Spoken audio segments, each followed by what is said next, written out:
Hey folks, I thought I would do something a little unique.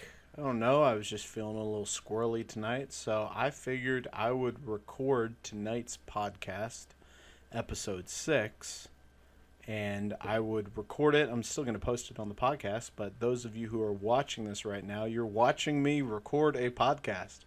So I don't I don't know how fascinating this is going to be for you, but who knows? Maybe it'll be cool. Maybe it'll just absolutely suck. But I don't know. We'll see. So with that, I'm going to kick it off. So welcome to Building Automation Monthly Podcast with Phil Zito, episode 6. Hey folks, Phil Zito here. I'm the owner of Building Automation Monthly, and this is episode 6 of the Building Automation Monthly Podcast. And in this episode, I'm going to discuss the recent article I actually expanded. It's a series I'm running calling it How to Evaluate Building Automation Systems. So I'm going to talk through graphics today. Graphics. Everyone seems to care about graphics. And why is that? Well, graphics are usually the first thing you see when you go and log into a building automation system. And whenever you want to get somewhere and do something, unless you want to go and write code and get into the behind the scenes tools, graphics are how you're going to do it. So naturally, graphics are pretty darn important.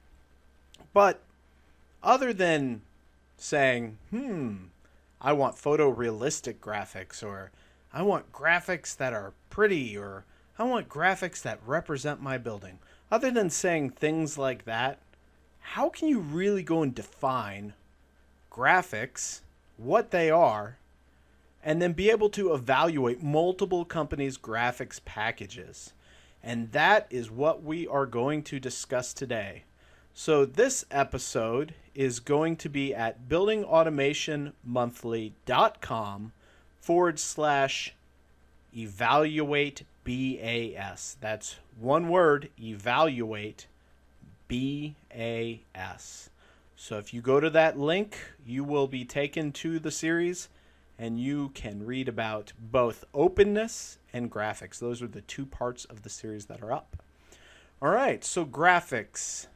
There's really three things that I would say you can quantitatively evaluate in regards to graphics.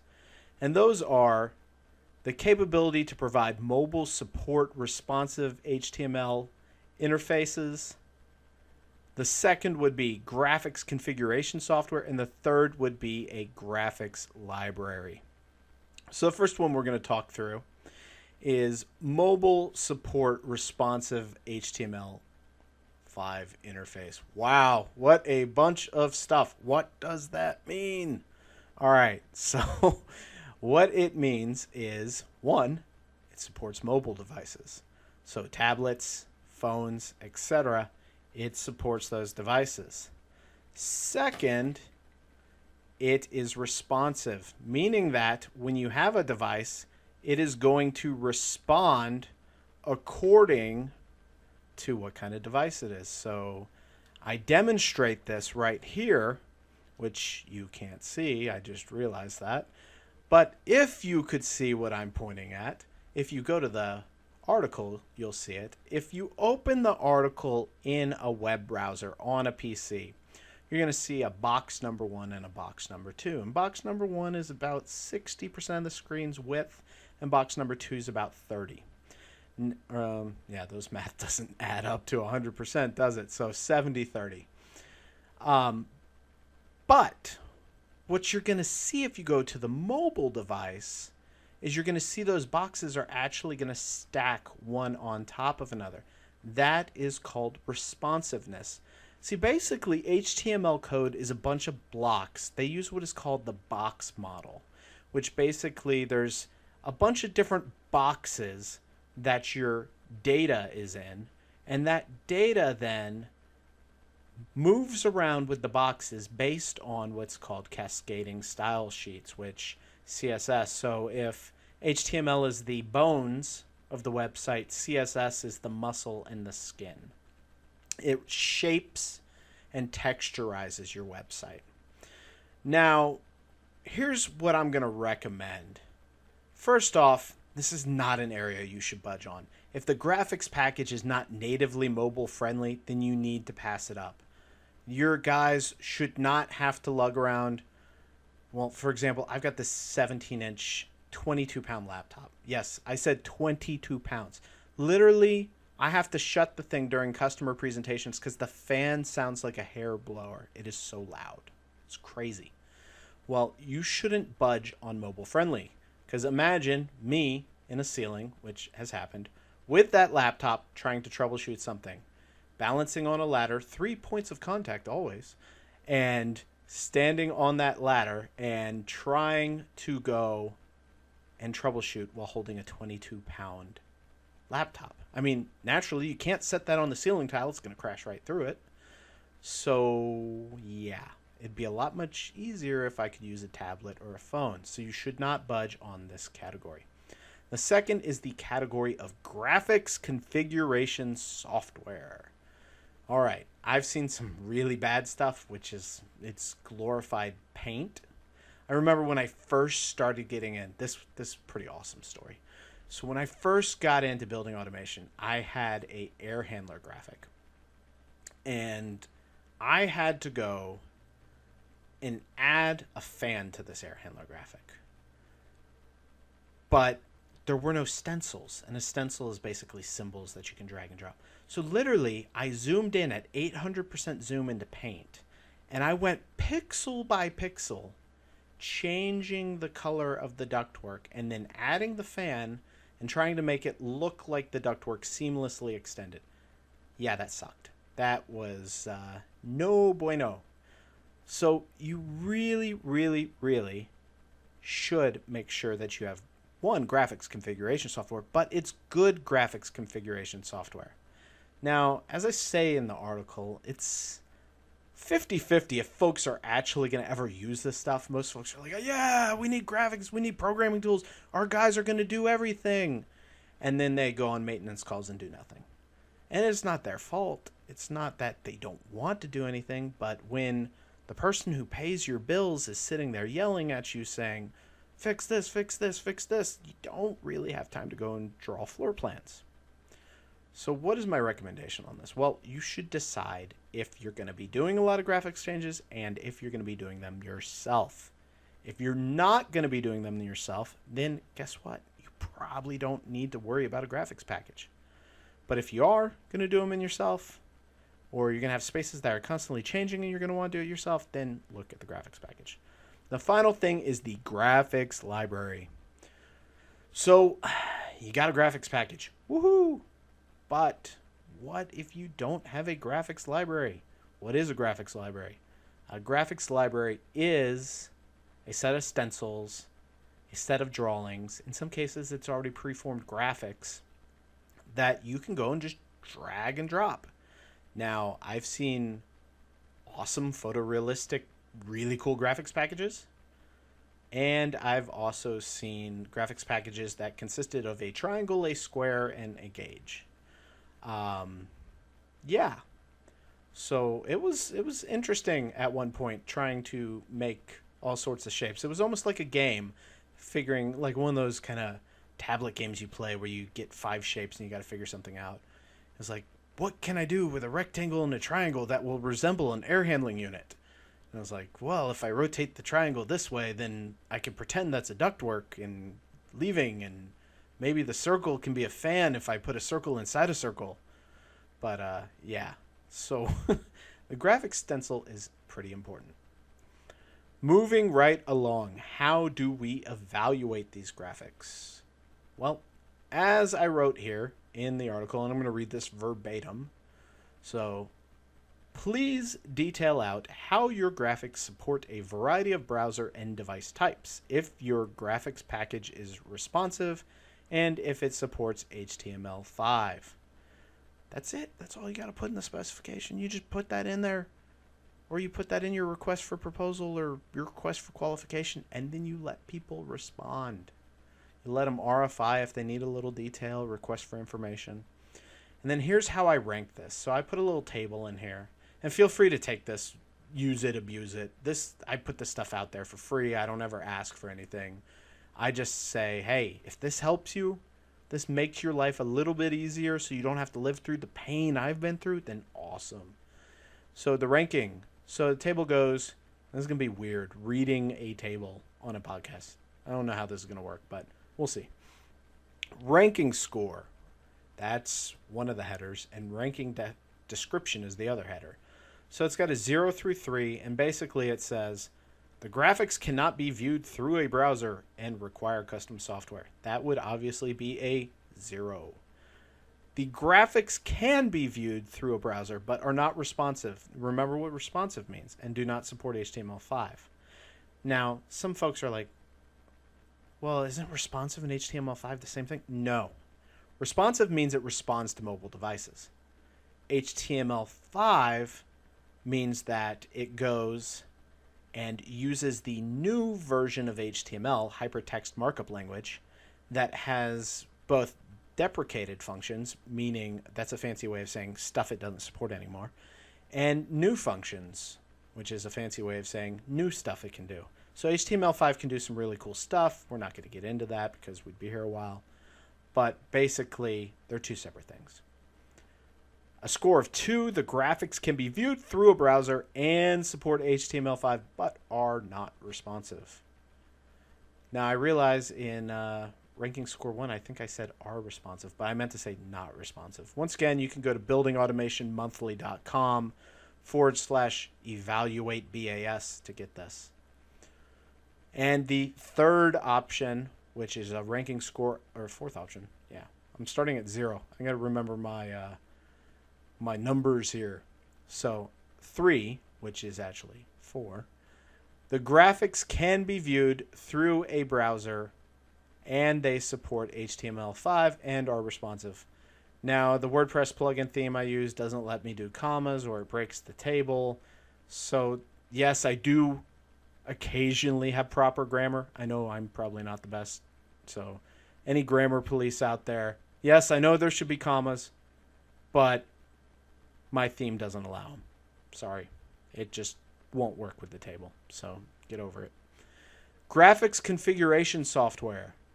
Alrighty. Please detail out if your graphics software is available to customers and if it requires HTML5 expertise, if it supports multiple image types, and if it has a graphics library. Alright. What does this mean? Well, it means a couple things. One, can you buy the software? That's kind of important. If you want to use the software, you got to be able to buy it, right? Does it require HTML? Meaning, do you have to actually go code a web page? Because if that's the case, that rules out a lot of customers who can do that. And if it supports multiple image types, and if it has a graphics library. So a ranking score of 0 means you cannot purchase the controls except through a proposal from a salesperson. Now, I realize this says controls, but that should really say graphics. So I'm realizing that I made a mistake on this. So we're going to do something really quickly on the fly. This is going to be real interesting. I'm actually going to fix this while talking, while trying to remember what I fixed. All right. So here we go. Graphics configuration software. Graphics configuration software, a ranking of 0 would mean you can't buy the software from anyone. Okay? A ranking score of 1 would mean you could buy the software, but it requires a lot of manual work, maybe HTML coding, and it doesn't support any graphics library or image types. A score of 2 would be you can buy it, you don't have to know HTML, but it doesn't support multiple image types, and its graphics library is very basic. And a score of 3 would mean, hey, you can buy it, doesn't require HTML, can support multiple image types, and has an expansive graphics library. Alrighty. And the graphics library. You would put the following stuff in for a graphics library, alright? So please describe your graphics library that is available to users, and if users can add their own stencils to the library. What does that mean? Well, what that means is, first off, you're able to go and add stencils, meaning you're able to add your own icons, your own symbols. And is the graphics library available? Do you have one that's available, or are they just kind of stuck with what they got? Do you have maybe an add-on? What do you got? So ranking score 0 would mean there's no graphics library, only a few pre-made graphics. Now, some vendors still do this where they provide you some pre-made. There's an air handler, there's a VAV box, and you got to kind of just deal with it. And you know what? If that's the price point you want to buy at, then that's fine. For some folks, that's perfectly fine. The library, this would be a ranking score 1. The library is limited to simple block symbols like boxes and gauges. That's kind of what I explained to you earlier, how I was stuck trying to contort these rectangular, square, and circles to actually resemble something that was less Frankensteinish and more looking like an air handler. All right, ranking score of 2. The library contains multiple HVAC devices with 2D and 3D pieces, meaning, hey, it contains, I mean, it's fairly self-explanatory. It contains parts that you can use for graphics. And then a score 3, meaning it has multiple devices, 3D and 2D, but you can also add your own stencils. So that's a key differentiation, because in some cases it'll have a ton of stuff, but you can only buy from their stencils and you can't add your own. All right, folks, so we covered a lot of stuff. So I want to briefly summarize that when you are looking at graphics packages, you want to look at, 1, can you buy the graphics software? 2, is it mobile friendly? Does it support HTML5? Is it responsive? Remember, responsive means it adjusts to the screen size. And number 3, can you get a library and can you customize that library? So folks, I really appreciate you stopping by for another episode of the Building Automation Monthly Podcast, episode 6. Can't believe we are almost in the double digits. That's awesome. And I really encourage you to stop by at buildingautomationmonthly.com/evaluateBAS.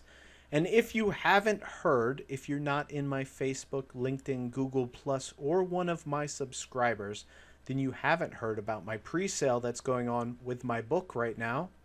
And the only way you can find out about that is to either join my Facebook, LinkedIn, Google Plus community, or to subscribe to my blog. So if you want to go to buildingautomationmonthly.com/subscribe, or if you want to go find Building Automation Monthly on Facebook, LinkedIn, or Google Plus, we're there. And you join there and you'll be able to find out more about this special offer on my pre-sale of my book that is going on until August 1st.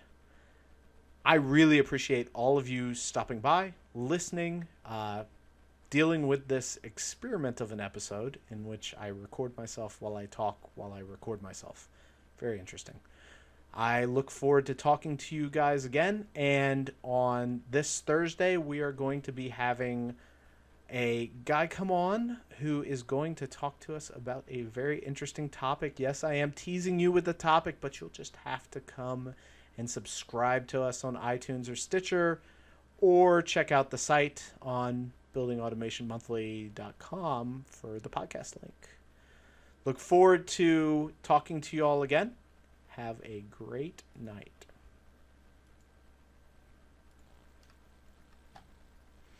So folks, you just got to see essentially my podcast. As you see, I mostly do stuff on a single pass. I tend to flow that way. I don't do very well with scripts. I tend to do very well with just spewing what is popping on in my brain at the moment. Hopefully that works for you. If not, hey, that's just my style. That's just how I am. And there's other folks out there who have a different style. I like to do it this way. It's just kind of what I like. So you got an inside look at what a recording looks like. You got to take a look at kind of my approach. And I really look forward to hearing your responses in the comment section. Thanks a bunch. Have a good night.